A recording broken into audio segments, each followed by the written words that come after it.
no doubt, we are seeing an improvement in the forex situation. The currency, which a few months ago, in October this year, Bloomberg had reported that it was the worst performing currency in the world. When $1 was exchanging for about 15 cedis. No doubt we are seeing a very dramatic, almost miraculous improvement in the forex situation.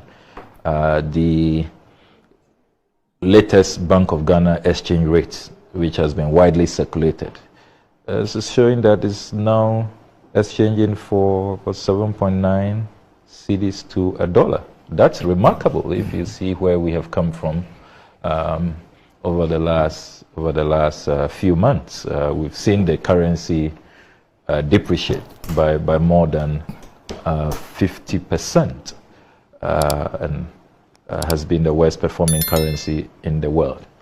What is accounting for this? I think the jury is still out there.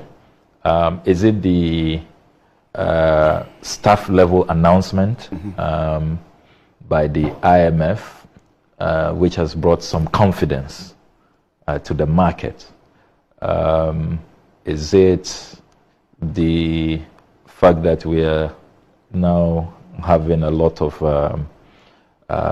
our returnees, as we call them, the bogus, coming in with a lot of dollars and foreign currency, and so there's some good supply of dollars in circulation? Is it the fact that you're not seeing a lot of trading taking place now, which really has been the trend? You know, the major importation for Christmas takes place normally around September, October. And so now people have already brought in their wares and they want to engage in brisk business and see what profit they can make, legitimate profits, as part of the Yuletide shopping. So there are all kinds of possible reasons for this, and I'm sure that we'll continue to discuss that. The question, therefore, is this singular indicator enough to say that there is a rebound and that the economy is seeing a certain rebirth or rejuvenation? I would say it's early days yet. I think that it would be jumping into a hasty conclusion to come to that conclusion, because there's so many other indicators. You've talked about inflation, which is the worst in 30 years. I mean, for the life of me, I never imagined that inflation in my lifetime will be at 50.3%. Totally unbelievable. I mean, the last time I was watching Sky News, there was such an uproar in Britain, and they're all complaining about inflation. And when I checked the number, it was 10.7%. 10.7%. They say they can't live with it. This is a huge strike as we speak. In the health sector, nurses are striking. They say that inflation has eroded their salaries, and so, you know, in terms of real value, you know, they don't have it, and they want salary increases. They want better conditions of service at 10.7%. You know, not to cut you. Yeah. You must note that the inflation that was 10.7 had moved from 0.6. Yes. So a movement from 0.6 to 1 to 10 is really huge in terms of the British economy. Yes. I mean, No doubt about that. But you must also look at the movement of hours. You know, inflation. But in percentage terms, yeah, but 0.7 to 10 is much larger than from 15 11%, 50. 11 to 50.3%. But it's bad. We don't want it. Yeah, so. Really bad. And we've also seen, you know, a sharp rise. The Statistical Service is saying that it's the worst in more than 30 years. So it's huge. It's a crisis, and that is negating gains. That's why you have seen organized labor up in arms, saying that look, they will demand a pay rise, a substantial one. Even COLA, which they received recently, is not enough. All of that has been eroded.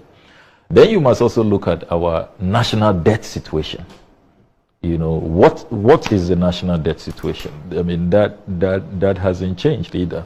The World Bank and the IMF still say that we are doing more than 100% of GDP in terms of debt to GDP ratio. You know, what is the situation with the prime rates? You know, interest rates are still very, very high, in excess of 30%. So these are all key indicators which you need to pay attention to. So yes, we are glad, we are all happy as patriotic Ghanaians that the cedi is on a rebound, but that's not if you say that it means that this economy now has been turned around. It's not adequate. You cannot just take one indicator and come to that conclusion. Now, having said that, people have raised concerns about the cost of living crisis and how prices of goods and services remain high. Legitimate concerns. Yesterday in Parliament, the Majority Chief Whip, Honorable Anodopre, read a statement where he appealed to the government to do something about prices of goods and services. And he argued that once the currency is showing tremendous strength, then prices should automatically fall and that the government should do something. Some of us reminded him that we operate a liberal economy. It's a free market economy. It's really about the forces of demand and supply. Prices will find their level. There will be an equilibrium. Really, at the end of the day, you can't force prices to come down. Government cannot intervene. This is not a command economy, you know.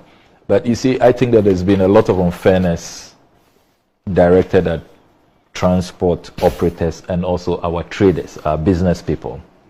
Let's be fair. If you take business people who have imported at a certain rate, only a few days ago, if they've imported at 14, at 13, you know, cedis to $1, and because prices are going down today, a few days thereafter or weeks thereafter, you want them to reflect. That's not, they didn't buy their stock.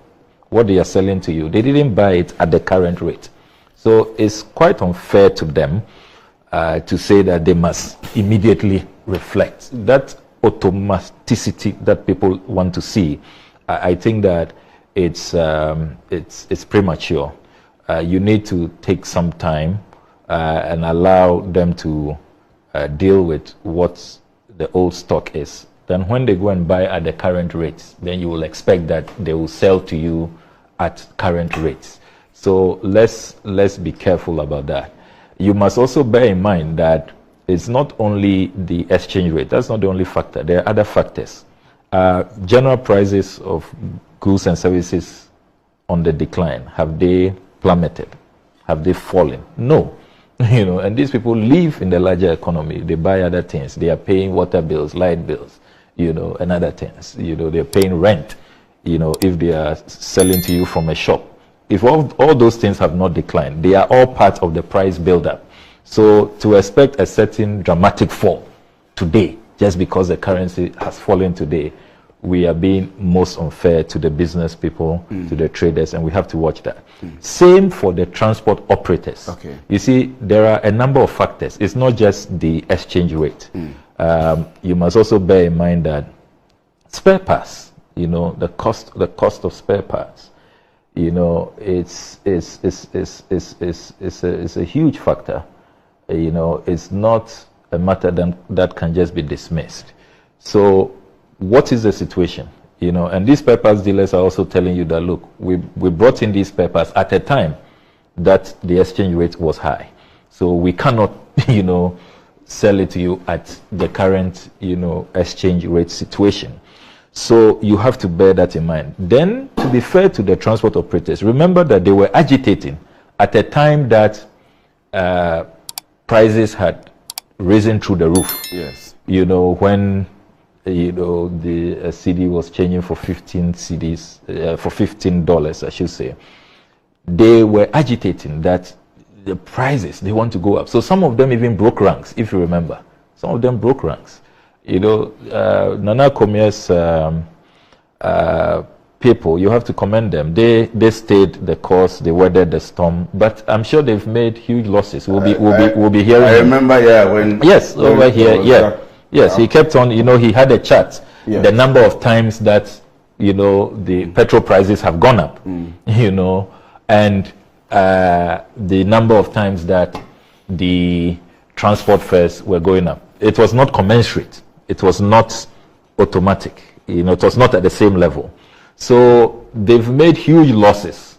So if they are getting a little windfall and they can begin to at least make up, I think that we should be considerate and we should allow them some space. But ultimately, yes, as a consumer, as a citizen, I would also want prices to come down. I think that where prices are now, really, I compare a bag of rice, last year to what it is today.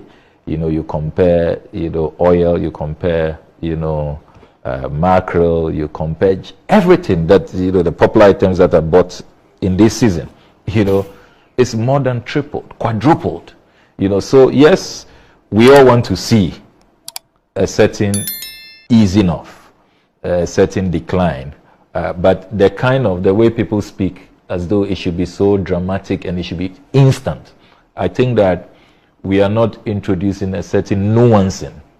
We are not considering all the factors that we should consider. And so we should be careful so that we don't beat the business people, the traders, transport operators too hard, with a big stick that is most unfair to them. All right. So let me come to you on the same issues.